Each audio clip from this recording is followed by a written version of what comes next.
Good morning student. ಇತಿಹಾಸ ತರಗತಿಗೆ ತಮ್ಮೆಲ್ಲರಿಗೂ ಸ್ವಾಗತ. ನಿನ್ನೆಯ ಒಂದು ತರಗತಿಯಲ್ಲಿ ನಾವು ಗುಪ್ತ ಸಾಮ್ರಾಜ್ಯದ ಬಗ್ಗೆ ಹಾಗೂ ಗುಪ್ತರ ಒಂದು ಸಾಮ್ರಾಟನಾದಂತಹ ಎರಡನೇ ಚಂದ್ರಗುಪ್ತ ವಿಕ್ರಮಾದಿತ್ಯನ ಬಗ್ಗೆ ತಿಳಿದುಕೊಂಡ್ವಿ. ಇವತ್ತಿನ ಒಂದು ತರಗತಿಯಲ್ಲಿ ಗುಪ್ತರ ರಾಜ್ಯ ಮತ್ತು ರಾಜಕೀಯ ವ್ಯವಸ್ಥೆ ಅಥವಾ ಗುಪ್ತರ ಒಂದು ಆಡಳಿತ ಪದ್ಧತಿ ಯಾವ ರೀತಿಯಾಗಿತ್ತು ಎಂಬುದರ ಬಗ್ಗೆ ತಿಳಿದುಕೊಳ್ಳೋಣ. ಗುಪ್ತ ಸಾಮ್ರಾಜ್ಯ ಭಾರತದ ಎರಡನೇ ಐತಿಹಾಸಿಕ ಹಿಂದೂ ಸಾಮ್ರಾಜ್ಯವಾಗಿದೆ.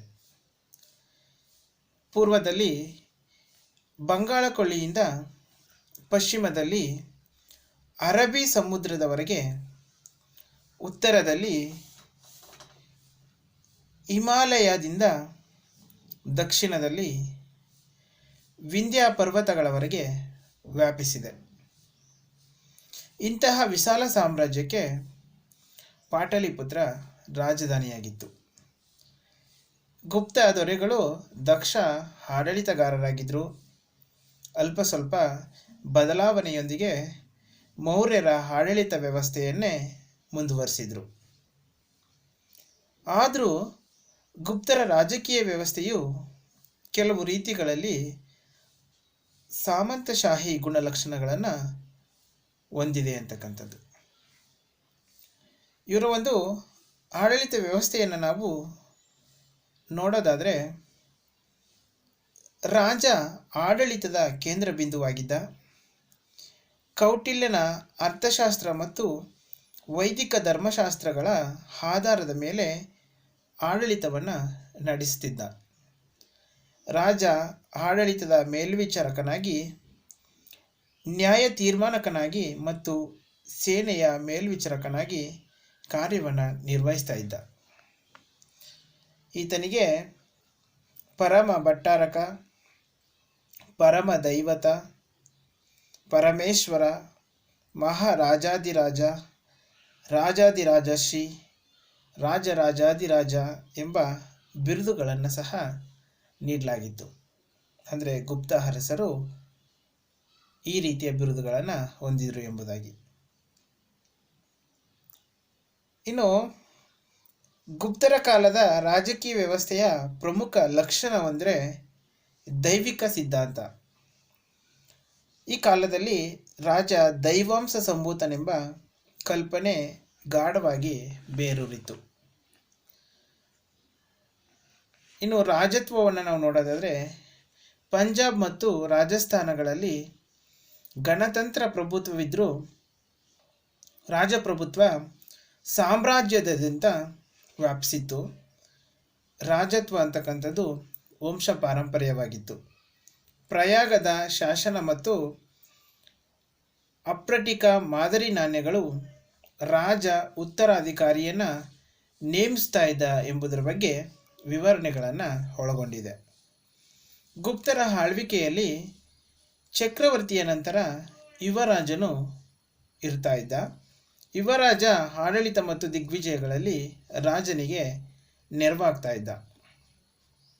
ಯುವರಾಜನಿಗೆ ಪ್ರತ್ಯೇಕವಾದ ಕಾರ್ಯಾಲಯ ಮತ್ತು ಸೈನಿಕ ತುಕಡಿ ಇರ್ತಾ ಇತ್ತು. ಇನ್ನು ಗುಪ್ತರ ಕಾಲದಲ್ಲಿ ಸ್ತ್ರೀಯರ ಪಾತ್ರವೂ ಸಹ ಪ್ರಮುಖವಾಗಿರ್ತಕ್ಕಂಥದ್ದು. ಪಟ್ಟ ಮಹಿಷಿಯರಾದ ಕುಮಾರದೇವಿ, ಧ್ರುವದೇವಿ ಮೊದಲಾದವರು ಆಡಳಿತ ವ್ಯವಹಾರಗಳಲ್ಲಿ ತಲೆ ಹಾಕಲಿಲ್ಲ. ಆದರೆ ಎರಡನೇ ಚಂದ್ರಗುಪ್ತ ವಿಕ್ರಮಾದಿತ್ಯನ ಮಗಳಾದ ಪ್ರಭಾವತಿ ಗುಪ್ತಳು ವಾಕಟಾಕರ ರಾಜ ಧ್ರುವಸೇನನ ಮರಣದ ನಂತರ ರಾಜ್ಯಭಾರವನ್ನು ಮಾಡಿದಳು ಎಂಬುದಾಗಿ ನಮಗೆ ಹಲವಾರು ಉಲ್ಲೇಖಗಳು ಮಾಹಿತಿಯನ್ನು ಕೊಟ್ಟಿರ್ತಕ್ಕಂಥದ್ದು. ಇನ್ನು ಆಡಳಿತದಲ್ಲಿ ರಾಜನ ಸಹಾಯಕ್ಕೆ ಒಂದು ಮಂತ್ರಿಮಂಡಲವು ಸಹ ಇತ್ತು. ಮಂತ್ರಿಮಂಡಲದಲ್ಲಿ ರಾಜಕುಮಾರರು, ಪ್ರಧಾನಮಂತ್ರಿಗಳು, ಆರ್ಥಿಕ ಮಂತ್ರಿ, ವಿದೇಶಾಂಗ ಮಂತ್ರಿ, ಮಹಾದಂಡನಾಯಕ, ಸಚಿವರು ಮೊದಲಾದವರು ಇಲ್ಲಿ ಇದ್ದರು. ರಾಜ ಮಂತ್ರಿಗಳ ಸಲಹೆಯನ್ನು ಸ್ವೀಕರಿಸ್ತಾ ಇದ್ದ. ಮಂತ್ರಿ ಪದವಿ ಕೆಲವೊಮ್ಮೆ ವಂಶ ಪಾರಂಪರ್ಯವಾಗಿತ್ತು ಎಂಬುದು. ಇನ್ನು ಆಯುಕ್ತರು ಮತ್ತು ಕುಮಾರಮಾತ್ಯರು ಗುಪ್ತ ಸಾಮ್ರಾಜ್ಯದ ಅತ್ಯಂತ ಪ್ರಮುಖ ಅಧಿಕಾರಿಗಳಾಗಿದ್ದರು. ಸಾಮ್ರಾಜ್ಯದ ಇನ್ನಿತರ ಉನ್ನತ ಅಧಿಕಾರಿಗಳಲ್ಲಿ ಮಹಾಬಲಾಧಿಕೃತ, ಮಹಾಪ್ರತಿಹಾರ, ದೂತಕ, ಮಹಾಶ್ವಪತಿ, ಕಂಚುಕಿ ಪ್ರಮುಖರು ಸಹ ಇಲ್ಲಿ ಅಧಿಕಾರಿ ವರ್ಗಗಳಾಗಿ ಕಾರ್ಯವನ್ನು ನಿರ್ವಹಿಸ್ತಾ ಇದ್ರು ಅಂತಕ್ಕಂಥದ್ದು.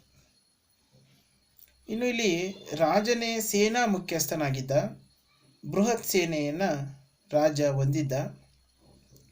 ಸೇನೆ ಕಾಲ್ದಳ, ಅಶ್ವದಳ ಮತ್ತು ಗಜದಳಗಳಿಂದ ಕೂಡಿತ್ತು. ಶಾಸನಗಳಲ್ಲಿ ಸಂಧಿ ವಿಗ್ರಹಿಕನನ್ನು ಮಹಾಬಲಾಧಿಕೃತ ಎಂದು ಉಲ್ಲೇಖಿಸಲಾಗಿರ್ತಕ್ಕಂಥದ್ದು. ಪೀಲುಪತಿ ಗಜದಳದ ಮುಖ್ಯಸ್ಥನಾಗಿದ್ದ.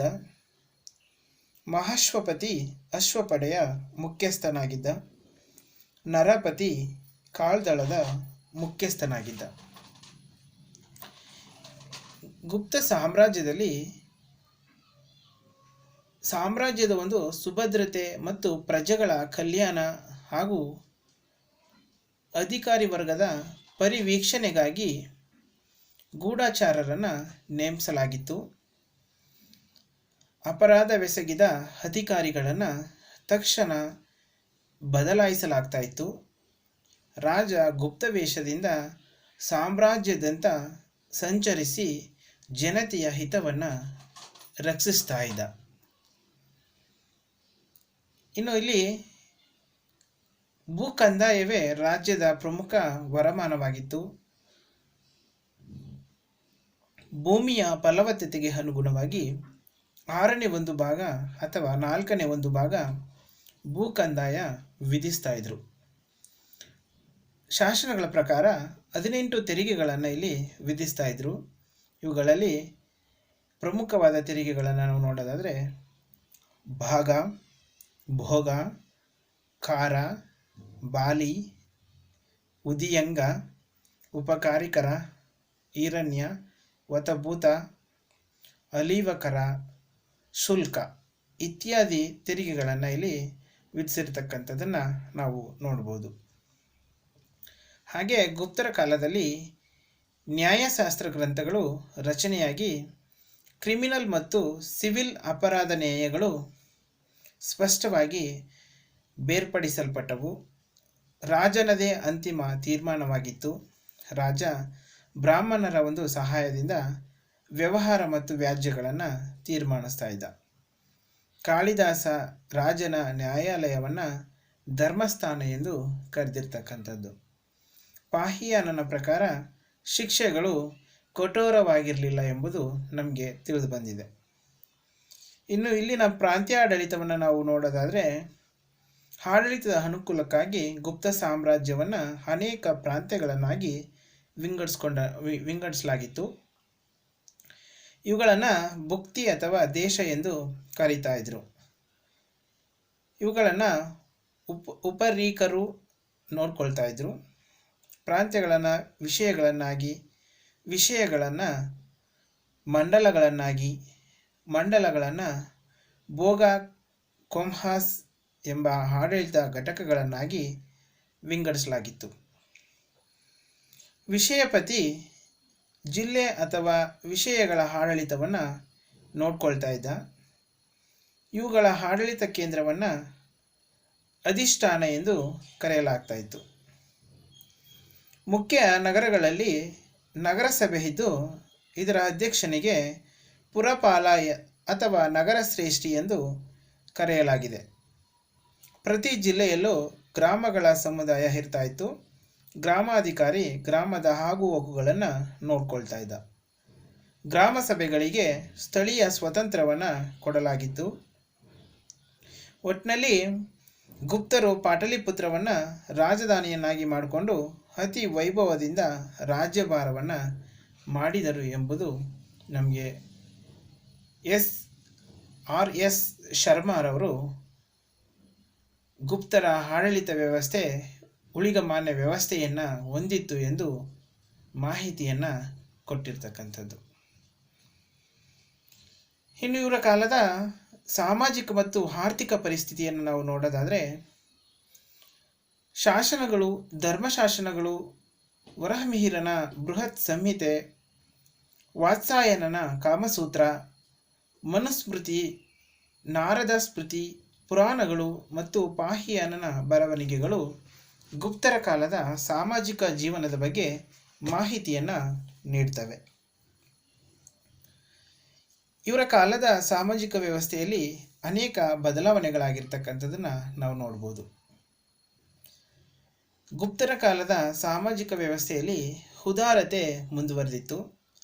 ಯಾಕೆಂದರೆ ಆ ವೇಳೆಗೆ ವಿದೇಶಿಯರಾದ ಶಕರು, ಕುಶಾನರು ಮತ್ತು ಪಾರ್ಥಿಯನ್ನರಂತಹ ಜನಾಂಗವನ್ನು ಅಂದಿನ ಸಮಾಜ ಜೀರ್ಣಿಸಿಕೊಂಡಿತ್ತು. ಬ್ರಾಹ್ಮಣೀಯ ವರ್ಣ ವಿಭಜನೆಯನ್ನು ಅಚ್ಚುಕಟ್ಟಾಗಿ ಇಲ್ಲಿ ಪಾಲಿಸಲಾಗ್ತಾ ಇತ್ತು. ಇವ್ರ ಕಾಲದಲ್ಲಿ ಬ್ರಾಹ್ಮಣರು ಸಮಾಜದಲ್ಲಿ ಪ್ರಮುಖ ಸ್ಥಾನವನ್ನು ಪಡೆದುಕೊಂಡಿದ್ರು.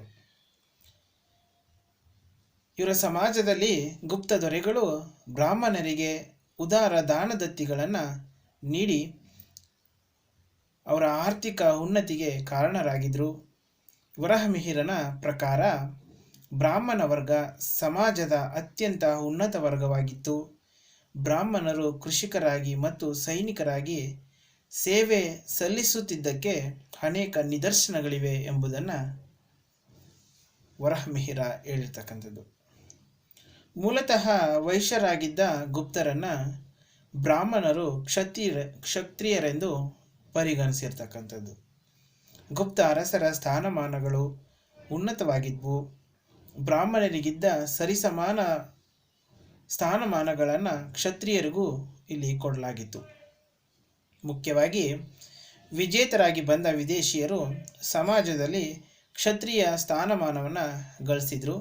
ಈ ಕಾಲದಲ್ಲಿ ಕ್ಷತ್ರಿಯರು ವ್ಯಾಪಾರಿಗಳಾಗಿ ಮಾರ್ಪಟ್ಟ ನಿದರ್ಶನಗಳು ಇಲ್ಲಿ ಕಂಡುಬಂದಿರತಕ್ಕಂಥದ್ದು. ಹಾಗೆ ವೈಶ್ಯರು ಮೇಲಿನ ವರ್ಗಗಳ ವೃತ್ತಿಗಳನ್ನು ಅಳವಡಿಸಿಕೊಳ್ಳಲು ಸ್ವಾತಂತ್ರ್ಯ ಲಭ್ಯವಾಗಿತ್ತು. ಈ ಅವಧಿಯಲ್ಲಿ ಶೂದ್ರರ ಸ್ಥಾನಮಾನಗಳು ಮೇಲಾದವು. ಇವರು ಮಹಾಕಾವ್ಯ ಮತ್ತು ಪುರಾಣಗಳನ್ನು ಕೇಳಲು ಅವಕಾಶ ದೊರೆಯಿತು. ಶೂದ್ರರು ಕೂಡ ವ್ಯಾಪಾರ ಮತ್ತು ಕೃಷಿಯನ್ನು ಆಯ್ಕೆ ಮಾಡಿಕೊಳ್ತಾ ಇದ್ರು. ಇನ್ನು ಗುಪ್ತರ ಕಾಲದ ಸಮಾಜದಲ್ಲಿ ಅನೇಕ ಜಾತಿ ಮತ್ತು ಉಪಜಾತಿಗಳು ಹುಟ್ಟಿಕೊಂಡಿದ್ವು. ವಿದೇಶಿಯರು ಭಾರತೀಯ ಸಮಾಜಕ್ಕೆ ವಿಲೀನವಾದ್ದರಿಂದ ಒಂದೊಂದು ಗುಂಪು ಒಂದೊಂದು ಜಾತಿಯಾಯಿತು ಎಂಬುದನ್ನು ನಾವಿಲ್ಲಿ ಹೇಳ್ಬೋದು. ಹಾಗೆಯೇ ಗುಪ್ತರ ಕಾಲದ ಸಾಮಾಜಿಕ ವ್ಯವಸ್ಥೆಯ ಮತ್ತೊಂದು ಬದಲಾವಣೆ ಅಂದರೆ ಅಸ್ಪೃಶ್ಯತೆ ಅಂತಕ್ಕಂಥದ್ದು ಜನ್ಮ ತಾಳಿದುದು. ಅಂತಿಮ ವರ್ಗವಾಗಿದ್ದಂತಹ ಚಂಡಾಲರನ್ನು ಅಸ್ಪೃಶ್ಯರೆಂದು ಬಗೆಯಲಾಯಿತು. ಇವರು ಊರಿನವರೆಗೆ ವಾಸ ಮಾಡುತ್ತಿದ್ದರೆಂದು ಪಾಹಿಯನ್ ನಮಗೆ ಮಾಹಿತಿಯನ್ನು ಕೊಟ್ಟಿದ್ದಾನೆ. ಇಲ್ಲಿ ಅಂತರ್ಜಾತಿ ವಿವಾಹಗಳು ನಡೀತಾ ಇದ್ವು. ಅನುಲೋಮ ಮತ್ತು ಪ್ರತಿಲೋಮಗಳು ಜಾರಿಯಲ್ಲಿದ್ವು. ಸಂಸ್ಕೃತ ನಾಟಕಗಳ ಪ್ರಕಾರ ಬ್ರಾಹ್ಮಣರು ಮತ್ತು ಕ್ಷತ್ರಿಯರು ವಾರಂಗಣೆಯರ ಹೆಣ್ಣು ಮಕ್ಕಳನ್ನು ಮತ್ತು ದಾಸಿಯರನ್ನು ಮದುವೆಯಾದಂತಹ ಪ್ರಸಂಗಗಳಿರ್ತಕ್ಕಂಥದ್ದನ್ನು ನಾವು ನೋಡ್ಬೋದು. ಹಾಗೆಯೇ ಬ್ರಾಹ್ಮಣ ದೊರೆ ವಾಕಟಾಕರ ರುದ್ರಸೇನನು ಗುಪ್ತ ರಾಜಕುಮಾರಿ ಪ್ರಭಾವತಿಯನ್ನು ಮದುವೆಯಾದ ಉದಾಹರಣೆ ಅಂತರ್ಜಾತಿ ವಿವಾಹಕ್ಕೆ ದೊರೆತ ಜ್ವಲಂತ ನಿದರ್ಶನವಾಗಿರ್ತಕ್ಕಂಥದ್ದು. ಇಲ್ಲಿ ಸ್ತ್ರೀಯರ ಸ್ಥಾನಮಾನದಲ್ಲಿ ಯಾವುದೇ ಸುಧಾರಣೆ ಕಂಡುಬಂದಿಲ್ಲ. ಆರ್ಯರ ಪಿತೃಪ್ರಧಾನ ವ್ಯವಸ್ಥೆ ಸ್ತ್ರೀಯರ ಸ್ಥಾನಮಾನ ಕ್ಷೀಣಿಸುವಿಕೆಗೆ ಕಾರಣವಾಗಿರ್ತಕ್ಕಂಥದ್ದು. ಸ್ತ್ರೀಯರನ್ನು ಭೋಗದ ವಸ್ತುಗಳನ್ನಾಗಿ ಪರಿಗಣಿಸುವ ಒಂದು ಪ್ರವೃತ್ತಿ ಗುಪ್ತ ಸಾಮ್ರಾಜ್ಯದಲ್ಲಿ ಇತ್ತು. ದೇವದಾಸಿ ಪದ್ಧತಿ ಈ ಯುಗದಲ್ಲಿ ಕಂಡುಬಂದಿತ್ತು. ಕಾಳಿದಾಸನ ಕಾಲದಲ್ಲಿ ಉಜ್ಜಯಿನಿಯ ಬೃಹತ್ ದೇವಾಲಯದಲ್ಲಿ ಮತ್ತು ಯುವೆನ್ಸ್ತಾಂಗನ ಕಾಲದಲ್ಲಿ ಸಿನ್ನ ಪೂರ್ವಕ್ಕಿದ್ದ ಸೂರ್ಯ ಮಂದಿರದಲ್ಲಿ ದೇವದಾಸಿಯರನ್ನು ಇರಿಸಲಾಗಿತ್ತೆಂದು ತಿಳಿದು ಬಂದಿದೆ. ಒಟ್ಟಿನಲ್ಲಿ ಹೂಣರ ದಾಳಿ ಮತ್ತು ರಾಜಕೀಯ ಅಸ್ಥಿರತೆಗಳಿಂದ ಗುಪ್ತರ ಕಾಲದಲ್ಲಿ ಮತ್ತು ನಂತರದ ಕಾಲದ ಸಾಮಾಜಿಕ ವ್ಯವಸ್ಥೆಯಲ್ಲಿ ತೀವ್ರತರವಾದ ಬದಲಾವಣೆಗಳಾದವು ಎಂಬುದು ಇವರ ಒಂದು ಸಾಮಾಜಿಕ ವ್ಯವಸ್ಥೆಯಿಂದ ನಮಗೆ ತಿಳಿದು ಬರುತ್ತೆ. ಇನ್ನು ಇವರ ಆರ್ಥಿಕ ಪರಿಸ್ಥಿತಿಯನ್ನು ನಾವು ನೋಡೋದಾದರೆ, ಶಾಸನಗಳು, ನಾಣ್ಯಗಳು, ವರಹಮಿಹಿರನ ಬೃಹತ್ ಸಂಹಿತೆ, ಅಮರಕೋಶ, ಕಾಳಿದಾಸನ ರಘುವಂಶ, ಪಾಹಿಯಾನನ ಬರವಣಿಗೆಗಳು ಗುಪ್ತರ ಕಾಲದ ಆರ್ಥಿಕ ಸ್ಥಿತಿಗತಿಗಳ ಬಗ್ಗೆ ಸುದೀರ್ಘವಾದಂತಹ ಮಾಹಿತಿಯನ್ನು ನಮಗೆ ನೀಡ್ತವೆ. ಗುಪ್ತರ ಕಾಲದ ಆರ್ಥಿಕ ರಂಗದಲ್ಲಿ ಕೆಲವು ಗಮನಾರ್ಹ ಬದಲಾವಣೆಗಳಾಗಿರ್ತಕ್ಕಂಥದ್ದನ್ನು ನಾವು ಕಾಣ್ಬೋದು. ಈ ಬದಲಾವಣೆಗಳನ್ನು ವ್ಯವಸಾಯ, ವ್ಯಾಪಾರ, ವಾಣಿಜ್ಯ, ಕೈಗಾರಿಕೆ, ನಾಣ್ಯ ಕ್ಷೇತ್ರ ಮುಂತಾದ ಕ್ಷೇತ್ರದಲ್ಲಿ ಕಾಣ್ಬೋದು. ಗುಪ್ತರ ಕಾಲದಲ್ಲಿ ವ್ಯವಸಾಯ ಗಣನೀಯ ಪ್ರಮಾಣದಲ್ಲಿ ಅಭಿವೃದ್ಧಿಯನ್ನು ಕಂಡಿತ್ತು. ಸಾಗುವಳಿ ಮಾಡದ ಭೂಮಿಯನ್ನು, ಬರಡು ಭೂಮಿಯನ್ನು, ಅನೇಕ ಅಡವಿಗಳನ್ನು ಕೃಷಿಗೆ ಯೋಗ್ಯವಾಗುವಂತೆ ಮಾಡಲಾಯಿತೆಂದು ವಿವಿಧ ಶಾಸನಗಳು ನಮಗೆ ಮಾಹಿತಿಯನ್ನು ಕೊಡ್ತವೆ. ಅಮರಕೋಶ ಮತ್ತು ಬೃಹತ್ ಸಂಹಿತೆಗಳ ಪ್ರಕಾರ ಗುಪ್ತರ ಕಾಲದಲ್ಲಿ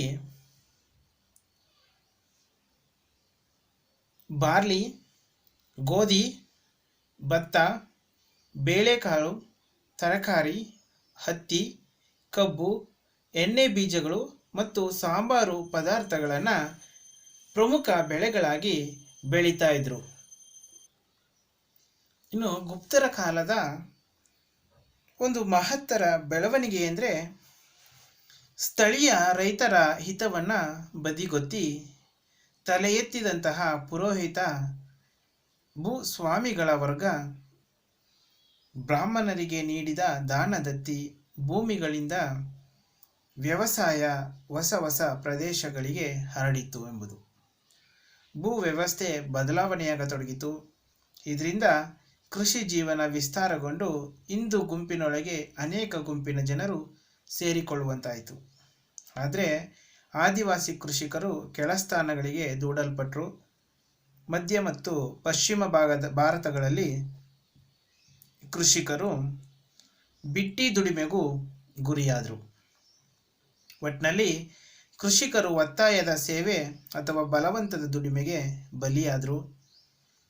ಒಟ್ಟಿನಲ್ಲಿ ಗುಪ್ತ ಅರಸರು ಭೂದಾನ ನೀಡಿದ್ದರಿಂದ ಉಳಿಗಮಾನ್ಯ ವ್ಯವಸ್ಥೆ ಬೆಳೆಯಿತೆಂದು ಅಭಿಪ್ರಾಯವನ್ನು ಪಡಲಾಗಿದೆ.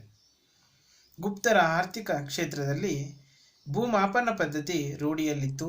ಭೂಮಿಯನ್ನು ಅಳೆಯಲು ನಿವರ್ತನ, ಬಂಗಾಳದಲ್ಲಿ ಕುಲ್ಯವಾಪ ಮತ್ತು ದ್ರೋಣವಾಪ ಎಂಬ ಮಾಪನಗಳನ್ನು ಬಳಸಲಾಗ್ತಾ ಇತ್ತು. ಗುಪ್ತರ ಕಾಲದಲ್ಲಿ ಅನೇಕ ಕೈಗಾರಿಕೆಗಳು ತಲೆ ಎತ್ತಿದವು. ಇಲ್ಲಿ ಬಟ್ಟೆ ಕೈಗಾರಿಕೆ, ಲೋಹಗಳ ಕೈಗಾರಿಕೆ, ಚರ್ಮದ ಕೈಗಾರಿಕೆ ಮುಖ್ಯವಾದಂತಹ ಕೈಗಾರಿಕೆಗಳಾಗಿದ್ದವು. ಇಲ್ಲಿ ಅನೇಕ ವಾಣಿಜ್ಯ ಶ್ರೇಣಿಗಳು ತಲೆ ಎತ್ತಿದವು. ಈ ಶ್ರೇಣಿಗಳಲ್ಲಿ ಕುಶಲಕರ್ಮಿಗಳ ಸಂಘ, ವ್ಯಾಪಾರಿಗಳ ಸಂಘ, ತೈಲಗಾರರ ಸಂಘ, ರೇಷ್ಮೆ ನೇಯ್ಗೆಯವರ ಸಂಘ ಪ್ರಮುಖವಾಗಿರ್ತಕ್ಕಂಥದ್ದು. ಇವುಗಳಲ್ಲಿ ಮಂಡಸೋರ್ನ ರೇಷ್ಮೆ ನೇಕಾರರ ಸಂಘ ಅತ್ಯಂತ ಪ್ರಸಿದ್ಧಿಯಾಗಿತ್ತು. ಕೆಲವು ಶ್ರೇಣಿಗಳು ತಮ್ಮದೇ ಆದ ರಕ್ಷಣಾ ಪಡೆಗಳನ್ನು ಹೊಂದಿದ್ವು. ಶ್ರೇಣಿಗಳು ಬ್ಯಾಂಕುಗಳಂತೆ ಕಾರ್ಯವನ್ನು ನಿರ್ವಹಿಸ್ತಾ ಇದ್ವು. ಇವರ ಕಾಲದಲ್ಲಿ ವ್ಯಾಪಾರ ವಾಣಿಜ್ಯಗಳು ಸಾಕಷ್ಟು ಬೆಳೆದವು. ಆಂತರಿಕ ವ್ಯಾಪಾರ ಹೆಚ್ಚಾಗಿ ಬೆಳವಣಿಗೆಯನ್ನು ಪಡೆಯಿತು. ಭೂಮಾರ್ಗ ಮತ್ತು ಜಲಮಾರ್ಗಗಳ ಮುಖಾಂತರ ಆಂತರಿಕ ವ್ಯಾಪಾರ ನಡೀತಾ ಇತ್ತು. ಹೊಸ ವ್ಯಾಪಾರ ಕೇಂದ್ರಗಳು ಅಸ್ತಿತ್ವಕ್ಕೆ ಬಂದವು. ಸಿಂಧು, ಕಲ್ಯಾಣ, ತಾಮ್ರಲಿಪ್ತಿ, ಪಾಟಲಿಪುತ್ರ, ಕೌಶಂಬಿ, ಮಥುರಾ, ಉಜ್ಜಯಿನಿ ಇತ್ಯಾದಿ ಹೊಸ ವ್ಯಾಪಾರ ಕೇಂದ್ರಗಳು ಸೃಷ್ಟಿಯಾದವು. ಇವರ ಕಾಲದಲ್ಲಿ ವಿದೇಶಿ ವ್ಯಾಪಾರವು ಕೂಡ ಪ್ರಗತಿಯನ್ನು ಹೊಂದಿತ್ತು. ಈಶಾನ್ಯ ಏಷ್ಯಾದೊಡನೆ ವ್ಯಾಪಾರ ಸಂಪರ್ಕ ಹೆಚ್ಚಾಗಿ ನಡೀತಾ ಇತ್ತು. ರೋಮನ್ ಸಾಮ್ರಾಜ್ಯದ ಪತನದಿಂದಾಗಿ ವ್ಯಾಪಾರ ಗುಪ್ತರ ಕಾಲದಲ್ಲಿ ಕುಸಿಯತೊಡಗಿತು.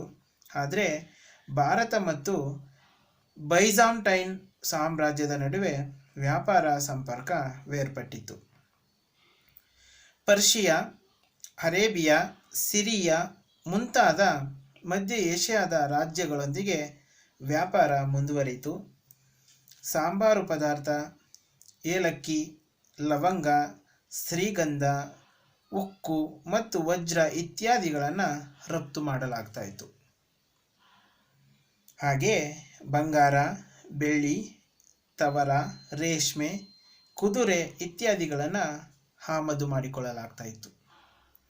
ಒಟ್ಟಿನಲ್ಲಿ ಹಿಂದಿನ ಕಾಲಕ್ಕೆ ಹೋಲಿಸಿದರೆ ಗುಪ್ತರ ಕಾಲದಲ್ಲಿ ವಿದೇಶಿ ವ್ಯಾಪಾರ ತಗ್ಗಿತೆನ್ನಬಹುದು. ರೋಮನ್ನರು ಚೀನಿಯರಿಂದ ರೇಷ್ಮೆ ಕೃಷಿಯನ್ನು ಕಲಿತಿದ್ದರಿಂದ ಭಾರತದ ರಫ್ತು ವ್ಯಾಪಾರಕ್ಕೆ ಧಕ್ಕೆಯುಂಟಾಯಿತು. ಭಾರತೀಯ ರೇಷ್ಮೆಗೆ ವಿದೇಶಿ ಗಿರಾಕಿ ತಗ್ಗಿತ್ತು. ಕ್ರಿಸ್ತಶಕ 5ನೇ ಶತಮಾನದಲ್ಲಿ ರಾಜಕೀಯ ಲಾಟ ದೇಶದಲ್ಲಿದ್ದ ರೇಷ್ಮೆ ನೇಕಾರರು ಮಂಡಸೋರಿಗೆ ಬಂದು ಅಲ್ಲಿ ಬೇರೆ ವೃತ್ತಿಯನ್ನು ಅವಲಂಬಿಸಿದರು. ಇವರ ಕಾಲದಲ್ಲಿ ಅನೇಕ ನಗರಗಳು ಸಹ ಬೆಳಕಿಗೆ ಬಂದವು. ಪಾಟಲಿಪುತ್ರ, ನಳಂದ, ಬುದ್ಧಗಯ, ಉಜ್ಜಯಿನಿ, ಮಥುರಾ, ವಲ್ಲಭಿ, ಕಪಿಲವಸ್ತು, ಗಿರ್ನರ್, ವೈಶಾಲಿ ಪ್ರಮುಖ ನಗರಗಳು ಬೆಳಕಿಗೆ ಬಂದಿರತಕ್ಕಂಥದ್ದನ್ನು ನಾವು ಕಾಣ್ಬೋದು. ಆದರೆ ಈ ನಗರಗಳು ಗುಪ್ತ ಸಾಮ್ರಾಜ್ಯದ ಪತನದ ನಂತರ ಉಳಿಗಮಾನ್ಯ ವ್ಯವಸ್ಥೆ ಮತ್ತು ಪುಂಡು ಪಾಳೆಗಾರರಿಂದ ಅವನತಿಯ ಹಾದಿಯನ್ನು ಹಿಡಿಬೇಕಾಯಿತು. ಹಾಗೂ ಇವರ ಕಾಲದಲ್ಲಿ ನಾಣ್ಯ ಪದ್ಧತಿ ಸಾಕಷ್ಟು ಪ್ರಗತಿಯನ್ನು ಹೊಂದಿತ್ತು. ಗುಪ್ತ ದೊರೆಗಳು ಅತ್ಯಂತ ಹೆಚ್ಚಿನ ಸಂಖ್ಯೆಯಲ್ಲಿ ಬಂಗಾರದ ನಾಣ್ಯಗಳನ್ನು ಅಚ್ಚು ಹಾಕಿಸಿ ಅವುಗಳನ್ನು ಬಳಕೆಗೆ ತಂದಿರತಕ್ಕಂಥದ್ದು. ಹಾಗೆಯೇ ಗುಜರಾತನ್ನು ಗೆದ್ದ ನಂತರ ಗುಪ್ತರು ಅಲ್ಲಿಯ ಸ್ಥಳೀಯ ವ್ಯವಹಾರಿಗಳಿಗಾಗಿ ಬೆಳ್ಳಿ ನಾಣ್ಯಗಳನ್ನು ಪ್ರಸಾರ ಮಾಡಿರ್ತಕ್ಕಂಥದ್ದು. ಇವರ ಒಂದು ಮೊದಲ ನಾಣ್ಯಗಳು ಕುಶಾನರ ನಾಣ್ಯಗಳ ಮಾದರಿಯಲ್ಲಿರ್ತಕ್ಕಂಥದ್ದನ್ನು ನಾವು ನೋಡ್ಬೋದು. ಇಲ್ಲಿ ವಿಭಿನ್ನವಾಗಿ ನಾಣ್ಯಗಳನ್ನು ಇವರು ಟಂಗಿಸಿರ್ತಕ್ಕಂಥದ್ದು. ಒಂದು ಕಡೆ ಧ್ವಜವನ್ನು ಹಿಡಿದು ನಿಂತಿರುವ ರಾಜನ ಚಿತ್ರವನ್ನು, ಮತ್ತೊಂದು ಕಡೆ ಲಕ್ಷ್ಮಿಯ ಚಿತ್ರಗಳುಳ್ಳ ನಾಣ್ಯಗಳು, ಬಿಲ್ಲು ಬಾಣಗಳನ್ನು ಹಿಡಿದು ನಿಂತಿರುವ ನಾಣ್ಯಗಳು, ಆಯುಧಧಾರಿಯಾಗಿ ನಿಂತಿರುವ ನಾಣ್ಯಗಳು, ರಾಜನು ವೀಣೆಯನ್ನು ನುಡಿಸ್ತಾ ಇರ್ತಕ್ಕಂಥ ನಾಣ್ಯಗಳು, ಹುಲಿಯನ್ನು ಕೊಲ್ಲುತ್ತಿರುವಂತಹ ನಾಣ್ಯಗಳು, ಅಶ್ವಮೇಧ ಯಜ್ಞದ ಚಿತ್ರಣದ ಒಂದು ನಾಣ್ಯ. ಹೀಗೆ ಬಹುಮುಖ ಪ್ರತಿಭೆಯನ್ನು ತಿಳಿಸಲು ನಾಣ್ಯಗಳನ್ನು ಇವರು ಮುದ್ರಿಸಿರ್ತಕ್ಕಂಥದ್ದನ್ನು ನಾವು ನೋಡ್ಬೋದು. ಎರಡನೇ ಚಂದ್ರಗುಪ್ತ ವಿಕ್ರಮಾದಿತ್ಯ ಪ್ರಥಮ ಬಾರಿಗೆ ಬೆಳ್ಳಿಯ ನಾಣ್ಯಗಳನ್ನು ಸಹ ಜಾರಿಗೆ ತಂದಿರತಕ್ಕಂಥದ್ದು. ಈ ಬೆಳ್ಳಿಯ ನಾಣ್ಯಗಳು ಇಂದಿನ ನಾಣ್ಯಗಳಿಗಿಂತ ತೂಕ ಉಳ್ಳದ್ದವಾಗಿದ್ವು ಎಂಬುದು ತಿಳಿದು ಬರುತ್ತೆ. ಇನ್ನು ಇವರ ಕಾಲದ ಒಂದು ಉಳಿಗಮಾನ್ಯ ವ್ಯವಸ್ಥೆ, ಉಳಿಗಮಾನ್ಯ ಪದ್ಧತಿ ಅಥವಾ ಉಳಿಗಮಾನ್ಯ ವ್ಯವಸ್ಥೆ ಅಂತೇಳಿ ಕರೀತಕ್ಕಂಥದ್ದು. ಗುಪ್ತ ಸಾಮ್ರಾಜ್ಯದ ಒಂದು ಅವಧಿಯಲ್ಲಿ ಹೆಚ್ಚಿನ ಭೂಮಾನ್ಯ ಪದ್ಧತಿಗಳಿಂದ ಕೂಡಿದ್ದ ಶ್ರೇಣೀಕೃತ ಅಧಿಕಾರ ವ್ಯವಸ್ಥೆ ಬೆಳೆದು ಬಂದಿದೆ. ಇದನ್ನು ನಾವು ಉಳಿಗಮಾನ್ಯ ವ್ಯವಸ್ಥೆ ಎಂದು ಕರೆಯಲಾಗಿರ್ತಕ್ಕಂಥದ್ದು. ಇದರ ಮುಖ್ಯ ಪ್ರತಿಪಾದಕರು ಪ್ರೊಫೆಸರ್ RS ಶರ್ಮಾರವರು. ಉಳಿಗಮಾನ್ಯ ವ್ಯವಸ್ಥೆಯ ಪರಿಕಲ್ಪನೆ ಮೊದಲು ಕಾಣಿಸಿಕೊಂಡದ್ದು ಯುರೋಪಿನಲ್ಲಿ. ಈ ವ್ಯವಸ್ಥೆ ಪಿರಮಿಡ್ ಕಲೆ ರೀತಿಯಲ್ಲಿ ಹೆಣೆಯಲ್ಪಟ್ಟಿದೆ. ಈ ವ್ಯವಸ್ಥೆಯಲ್ಲಿ ಉತ್ತುಂಗ ಶಿಖರದಲ್ಲಿದ್ದ ವ್ಯಕ್ತಿಯಿಂದ ಎಲ್ಲ ಚಟುವಟಿಕೆಗಳು ನಿಯಂತ್ರಿಸ್ತಾ ಇದ್ವು. ಹಾಗಾಗಿ ಈ ವ್ಯವಸ್ಥೆಯನ್ನು ಸಾಮಾಜಿಕ ವ್ಯವಸ್ಥೆಯ ಕೆಟ್ಟ ವ್ಯವಸ್ಥೆ ಎಂದು ನಿರ್ಣಯಿಸಲಾಗಿದೆ. ಗುಪ್ತ ಸಾಮ್ರಾಜ್ಯದ ಉದಯದೊಂದಿಗೆ ಪ್ರಾಚೀನ ರಾಜ್ಯಗಳ ಒಂದು ರಚನೆಯಲ್ಲಿ ಕೆಲವು ಮೂಲಭೂತ ಬದಲಾವಣೆಗಳಾಗ್ತವೆ. ಇಂತಹ ಬದಲಾವಣೆಗಳಲ್ಲಿ ಸಾಮಂತ ಪದ್ಧತಿಯ ಮೂಲಕ ಸಾಮ್ರಾಜ್ಯವನ್ನು ಆಳುವ ಕ್ರಮವು ಒಂದಾಗಿರ್ತಕ್ಕಂಥದ್ದು. ಗುಪ್ತರ ಕಾಲದಲ್ಲಿ ಅರಣ್ಯ ಪಾಳೆಪಟ್ಟುಗಳು, ನಗರ ಪಾಳೆಪಟ್ಟುಗಳು, ಬುಡಕಟ್ಟು ಪಾಳೆಪಟ್ಟುಗಳು ಮತ್ತು ಸಣ್ಣ ಪಾಳೆಪಟ್ಟುಗಳು ಅಸ್ತಿತ್ವದಲ್ಲಿದ್ದವು. ಇವುಗಳ ನಾಯಕರನ್ನು ಫ್ಯೂಡಲ್ ಚೀಫ್ ಅಥವಾ ಫ್ಯೂಡಲ್ ಲಾರ್ಡ್, ಸಾಮಂತ, ಮಹಾ ಸಾಮಂತಾಧಿಪತಿ, ಉಪ ಸಾಮಂತ, ಲಘು ಸಾಮಂತ, ಸಾಮಂತ ಮಹಾರಾಜ, ಸಾಮಂತ ಚೂಡಾಮಣಿ, ಮಾಂಡಲಿಕ, ಮಹಾಮಾಂಡಲಿಕ, ಮಂಡಲೇಶ್ವರ, ವಿಷಯಪತಿ, ಭೋಗಾಪತಿ, ಉಪರೀಕ ರಾಜ, ಉಪರೀಕ ಮಹಾರಾಜ, ಭೋಗಿಕ ಮೊದಲಾದ ಹೆಸರುಗಳಿಂದ ಕರೆಯಲಾಗ್ತಾ ಇತ್ತು. ಇವರನ್ನು ಕೆಲವು ವೇಳೆ ರಾಜ ಎಂತಲೂ ಕೂಡ ಸಂಬೋಧಿಸಲಾಗಿದೆ. ಗುಪ್ತ ಅರಸರು ಇಂತಹ ಸಾಮಂತರ ಮೇಲೆ ಹಿಡಿತವನ್ನು ಹೊಂದಿದರು. ಅಲ್ಲದೆ ಗುಪ್ತ ಅರಸರು ರಾಜ ವ್ಯವಸ್ಥೆಯಿಂದ ಮಹಾರಾಜಾಧಿರಾಜ ಎಂಬ ಬಿರುದನ್ನು ಧರಿಸುವ ಮಟ್ಟಕ್ಕೆ ಪ್ರಬಲರಾದರು. ಸಾಮಂತ ಎಂಬ ಪದ ಹರಿಸೇನನ ಅಲಹಾಬಾದ್ ಶಾಸನದಲ್ಲಿ ಸಿಗದಿದ್ದರೂ ಸಮುದ್ರಗುಪ್ತನ ನಂತರ ಕಾಲದ ಶಾಸನಗಳಲ್ಲಿ ನಮಗೆ ಸಿಗುತ್ತೆ. ಡಿ ಕೋಸಂಬಿಯವರು ಈ ಪದದ ಅರ್ಥದ ಬದಲಾವಣೆಯನ್ನು ಗುಪ್ತ ಕಾಲದಲ್ಲಿ ಗುರುತಿಸಿದ್ದಾರೆ. ಕೌಟಿಲ್ಯನ ಪ್ರಕಾರ ಸಾಮಂತ ಎಂದರೆ ಅಕ್ಕಪಕ್ಕದ ರಾಜ್ಯದ ರಾಜರು ಎಂದರ್ಥ. ಆದರೆ ಗುಪ್ತರ ಶಾಸನಗಳಲ್ಲಿನ ಸಾಮಂತನೆಂದರೆ ಒಬ್ಬ ಸಾಮ್ರಾಟನಿಗೆ ಅಡಿಯಾಳಾಗಿರುವ ರಾಜ ಎಂದರ್ಥವನ್ನು ಕೊಡುತ್ತೆ. ಅಂದರೆ ಇಲ್ಲಿ ಸಾಮಂತನು ತನ್ನ ಸಾರ್ವಭೌಮತ್ವವನ್ನು ಕಳೆದುಕೊಂಡವನು ಎಂಬರ್ಥ. ಸಮುದ್ರಗುಪ್ತ ತನ್ನ ಸಾಮಂತರಿಂದ ಕಪ್ಪ ಕಾಣಿಕೆಗಳನ್ನು ಮತ್ತು ಯುದ್ಧ ಸಮಯದಲ್ಲಿ ಸೈನ್ಯವನ್ನು ಪಡೆಯುತ್ತಾ ಇದ್ದ. ಸಾಮಂತರು ತಮ್ಮನ್ನು ಸಾಮ್ರಾಜ್ಯದ ಪದ್ಮೋಪಜೀವಿಗಳು ಎಂದು ಕರೆದುಕೊಳ್ತಾ ಇದ್ರು. ಈ ರೀತಿ ಗುಪ್ತರ ಕಾಲದ ನಂತರ ಭಾರತೀಯ ರಾಜ್ಯಗಳ ರಚನೆ ವಿಘಟಿತ ರಾಜ್ಯದ ರಚನೆಯಾಯಿತು ಎಂದು ಹೇಳಿದ್ರೆ ತಪ್ಪಾಗಲಾರದು. ಇಲ್ಲಿ ರಾಜನಿಗೆ ಪ್ರಾದೇಶಿಕ ಆಡಳಿತದ ನೇರ ಹೊಣೆ ಇಂತಹ ಸಾಮಂತ ಅಧೀನ ಪ್ರದೇಶಗಳಲ್ಲಿ ತಪ್ಪಿತ್ತು. ಒಂದು ರಾಜ್ಯದಲ್ಲಿ ರಾಜನ ಆಳ್ವಿಕೆಗೆ ನೇರವಾಗಿ ಸೇರಿದ ಪ್ರದೇಶ ಮತ್ತು ಸಾಮಂತರಿಗೆ ಸೇರಿದ ಪ್ರದೇಶ ಎಂಬ ಎರಡು ರೀತಿಯ ಅಧಿಕಾರ ವಲಯಗಳು ನಿರ್ಮಾಣವಾದವು. ಇದರ ಪರಿಣಾಮವಾಗಿ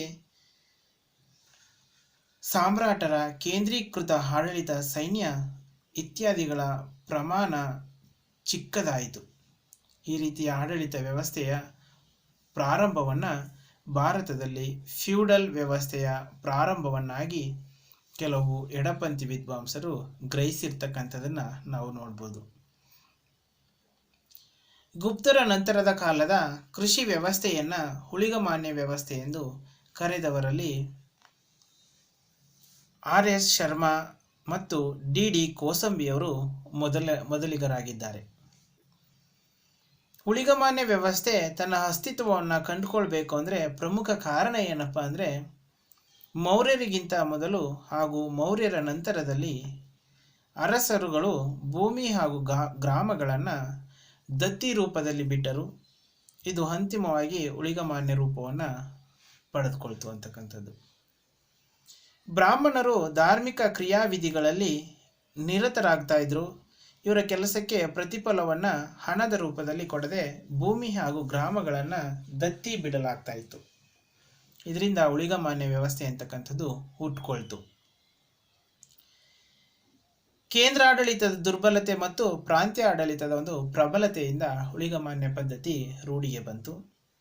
ರಾಜನಿಂದ ಹಳ್ಳಿಯ ಗೌಡನಾಗಿ ನೇಮಿಸಲ್ಪಟ್ಟ ವ್ಯಕ್ತಿಯೇ ಉಪ ಸಾಮಂತ ಅಧಿಕಾರಿಯಾದುದು ಊಳಿಗಮಾನ್ಯ ಪದ್ಧತಿಯ ಒಂದು ಉಗಮಕ್ಕೆ ಕಾರಣ ಆಯಿತು.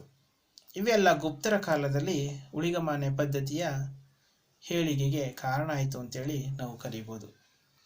ಇನ್ನು ಊಳಿಗಮಾನ್ಯ ಪದ್ಧತಿಯ ಲಕ್ಷಣಗಳನ್ನು ನಾವು ನೋಡೋದಾದರೆ,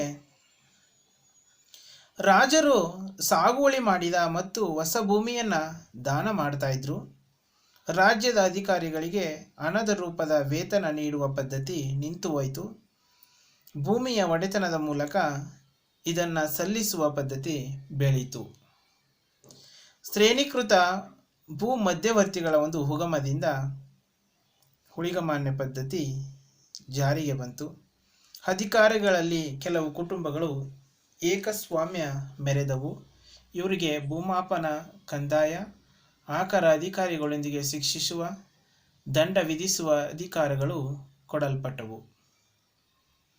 ರೈತರ ಅಲೆಮಾರಿತನ ಹೆಚ್ಚಾಯಿತು ಮತ್ತು ಜೀತದಾಳುಗಳ ಹೆಚ್ಚಳ ಕಂಡುಬರುತ್ತೆ. ಫಲಾನುಭವಿಗಳಿಗೆ ರೈತರ ಹಂಚಿಕೆಯಾಯಿತು. ಫಲಾನುಭವಿಗಳ ಹಕ್ಕುಗಳನ್ನು ಹೆಚ್ಚಿಸಲಾಯಿತು. ಗುಪ್ತರ ಕಾಲದಲ್ಲಿ ನಗರಗಳ ವಿನಾಶವಾಗಿ ಹಣದ ಚಲಾವಣೆ ಸ್ಥಗಿತಗೊಂಡಿತು. ವ್ಯಾಪಾರ ವಾಣಿಜ್ಯ ಚಟುವಟಿಕೆ ಸಂಕುಚಿತವಾಯಿತು. ಕೃಷಿ ಉತ್ಪಾದನೆಯನ್ನು ನೆಚ್ಚಿಕೊಂಡಿದ್ದ ರಾಜ್ಯಗಳಲ್ಲಿ ಗ್ರಾಮ ಸಂಸ್ಕೃತಿ ಪ್ರಬಲವಾಯಿತು. ರಾಜ್ಯಕ್ಕೆ ಬರುವ ಆದಾಯವು ಕೇವಲ ಧಾರ್ಮಿಕ ಸಂಸ್ಥೆಗಳಿಗೆ ದಾನ ಕೊಡುವುದರಲ್ಲೇ ಮುಕ್ತಾಯವಾಗ್ತಾ ಇತ್ತು. ತೆರಿಗೆಗಳ ಏರಿಕೆ, ಭೂಮಿ ಉಳುವ ವ್ಯವಸ್ಥೆಯಲ್ಲಿ ಸಾಕಷ್ಟು ವೈವಿಧ್ಯತೆ ಕಂಡುಬಂದಿತು. ಖಾಸಗಿ ಒಡೆತನದ ಜೊತೆಗೆ ಒತ್ತಾಯದ ಬಿಟ್ಟಿ ಕೆಲಸ ಪದ್ಧತಿ ಬೆಳೀತು. ಇದನ್ನು ಬಲವಂತ ದುಡಿಮೆ ಅಥವಾ ವಿಷ್ಟಿ ಎಂದು ಕರೆಯಲಾಗಿರ್ತಕ್ಕಂಥದ್ದು. ಹೀಗಾಗಿ ಒಂದು ರೀತಿಯ ಗುಲಾಮಗಿರಿ ಪದ್ಧತಿ ರೂಢಿಗೆ ಬಂದು ಕೃಷಿ ಕೆಲಸಗಾರರು ಅರೆ ಗುಲಾಮರಾದರು. ಒಟ್ಟಿನಲ್ಲಿ ಯುರೋಪಿನ ಮಧ್ಯಕಾಲದ ಫ್ಯೂಡಲ್ ಯುಗದಲ್ಲಿ ಆದಂತಹ ಬದಲಾವಣೆಗಳನ್ನು ಇವು ಹೋಲುವುದರಿಂದ ಇದೊಂದು ಭಾರತೀಯ ಪ್ರಕಾರದ ಫ್ಯೂಡಲ್ ವ್ಯವಸ್ಥೆ ಎಂದು ಶರ್ಮಾರ್ ಅವರು ಅಭಿಪ್ರಾಯವನ್ನು ಪಟ್ಟಿದ್ದಾರೆ. ಸೊ ಹೀಗೆ ಈ ಊಳಿಗಮಾನ್ಯ ಪದ್ಧತಿಯಿಂದ ಸಾಮ್ರಾಜ್ಯಕ್ಕೆ ತುಂಬಾ ದುರ್ಬಲ ಒಂದು ಪರಿಸ್ಥಿತಿ ಬಂತು ಅಂತಕ್ಕಂಥದ್ದು. ಕೆಲವು ದುರ್ಬಲ ಪ್ರಸಂಗಗಳಲ್ಲಿ ಗ್ರಾಮೀಣರಿಗೆ ರಕ್ಷಣೆ, ಶಾಂತಿ, ನೆಮ್ಮದಿ ಒದಗಿಸಿದ ಜಹಗೀರುದಾರರು ಸಹ ಇಲ್ಲಿ ಉದ್ಭವ ಆಗಿರ್ತಕ್ಕಂಥದ್ದನ್ನು ನಾವು ಕಾಣ್ಬೋದು. ಸೊ ಹೀಗಾಗಿ ಈ ಊಳಿಗಮಾನ್ಯ ಪದ್ಧತಿಯಿಂದಾಗಿ ಅತ್ಯಂತ ಒಂದು ಕೃಷಿ ವ್ಯವಸ್ಥೆಯಾಗಿರ್ಬೋದು ಅಥವಾ ಇನ್ನಿತರ ಒಂದು ರೈತರ ವ್ಯವಸ್ಥಿತ ವ್ಯವಹಾರಗಳು ಕ್ಷೀಣಿಸಲ್ಪಟ್ವು ಎಂಬುದನ್ನು ನಾವಿಲ್ಲಿ ನೋಡ್ಬೋದು. ಸೊ ಮಕ್ಕಳ, ಇವತ್ತಿಗೆ ಇಷ್ಟು ಇರಲಿ. ನಾಳೆಯ ಒಂದು ತರಗತಿಯಲ್ಲಿ ಗುಪ್ತರ ಕಾಲದ ಸುವರ್ಣಯುಗ, ಗುಪ್ತರ ಕಾಲವನ್ನು ಯಾಕೆ ಸುವರ್ಣಯುಗ ಅಂತ ಕರೆದ್ರು, ಅಂದರೆ ಇವರ ಸಾಂಸ್ಕೃತಿಕ ಕೊಡುಗೆಗಳು ಏನು ಎಂಬುದನ್ನು ನಾಳೆ ತರಗತಿಯಲ್ಲಿ ನಿಮಗೆ ನಾನು ವಿವರಣೆಯನ್ನು ಕೊಡ್ತೇನೆ. Thank you so much.